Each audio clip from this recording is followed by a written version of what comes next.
the reason we are the world's superpower, the reason we are the top economic engine in the world, right, is because we have created this massive class, right, class of cogs. Yeah. Right? Cogs that are dissatisfied, angry, frustrated, you know, they bitch about it when they go home. They struggle for 35 years and they complain, but they still do it.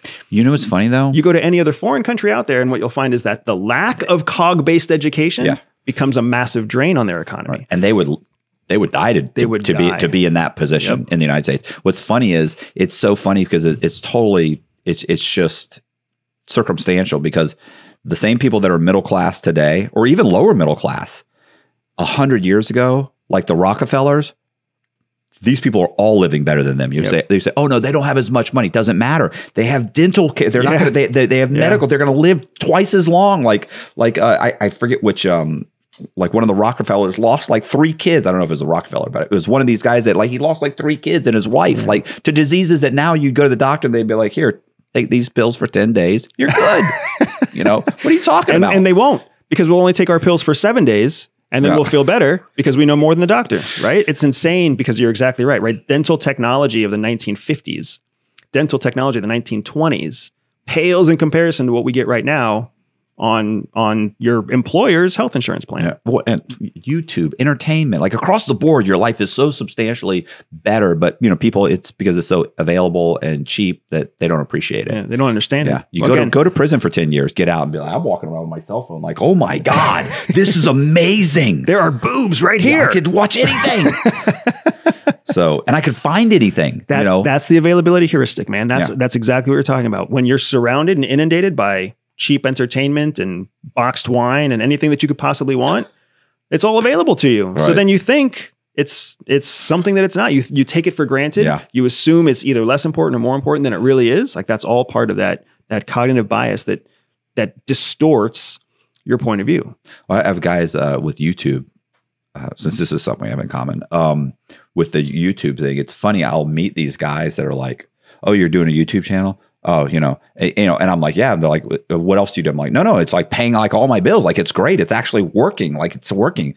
And they're like, oh, well, that must be nice. I'm like, well, I mean, yeah, but I didn't put up a video, bro. Yeah. Like I had a plan. Yep. I had a long-term plan. And you grind. And exactly. And even the first videos I was putting out for the first 6 months, every video was called The Grind. It was like The Grind. And then the title was like Grind 1. We got video, 1, 2, 3. Yeah. I did it for 6 months. And every week I was putting something out. And it was like, it doesn't matter what I put out. To put out something, it has to be longer than, I had a strategy. It has to be like 15 minutes or longer.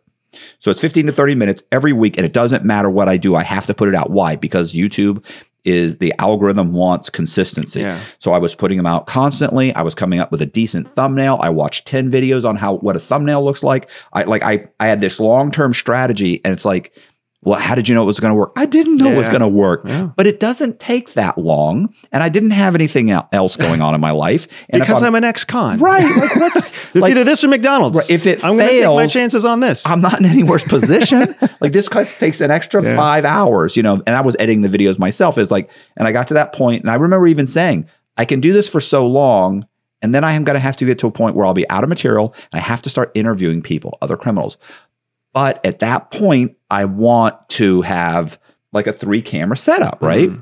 So I had I start people by this point, people are reaching out to you. Mm-hmm. What can I do to help you? I like you. And I'm going on other podcasts because I knew if I go on other podcasts, I'll get more subscribers. I kind of conscript. I always think I'm conscripting their subscribers. And everybody's like, oh, well, you have a story. Yeah, but it doesn't matter if you have a story because everybody's got a story. There are other podcasts, entire platforms that are based on the fact that they're starting a podcast or that they're starting a small business and they need content. There are entire websites that are dedicated that you can put up a 5-minute video about here's who I am. And it could be as simple as I worked at McDonald's for 6 years.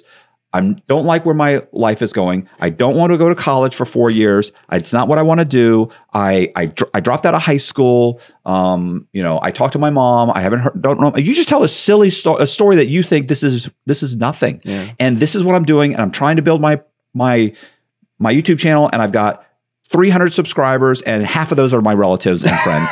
And I really need people to subscribe. And here's what I talk about on my podcast.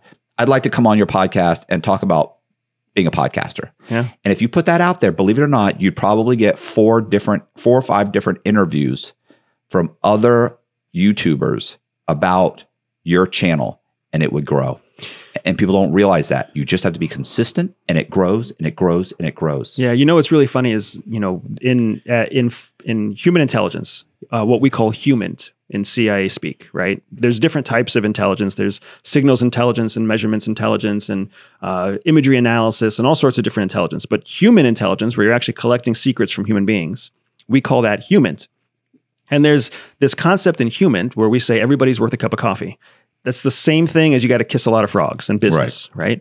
So what we are taught and how we operate in the field is that we have to essentially reflect the thing that we're trying to attract.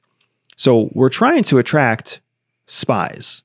Right. So we have to behave in ways that attract spies. That's the same thing you're talking about right now, right? If you want to launch a podcast, you can create a podcast about launching a podcast. And then what's that going to attract? It's going to attract a bunch of people who have thought about or are thinking about or are in the process of launching a podcast, right? So now all of a sudden you got all these people it's a built-in audience. Now, does that mean all of those people are going to be super useful for you? No. But who will be the people that become your future source of guests? Who will become your first round of guests? Who are going to be the people who will follow you for years just because they found you when you were small? That all comes from that first audience, right? It's everybody's worth a cup of coffee. You got to kiss a lot of frogs. And what fascinates me is that so many people are conditioned to think that they're supposed to be generalists.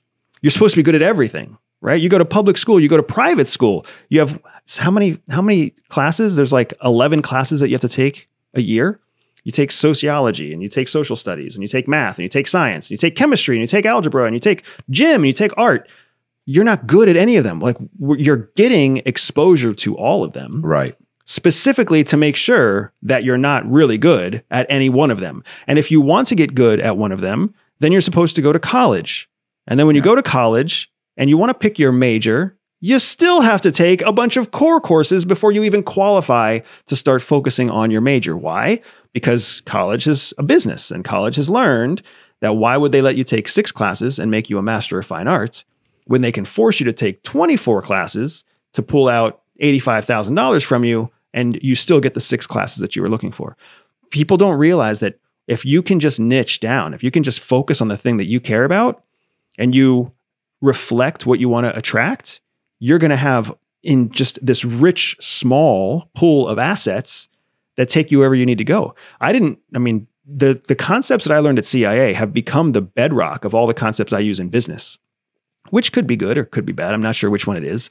But this idea of a small, powerful asset pool has become invaluable to my business because now every year that I succeed, dude, I get messages weekly from people who are sending me a message just to remind me that they've been with me since the beginning. If you like this short clip, make sure you click here to see the next clip or here to see the full podcast episode.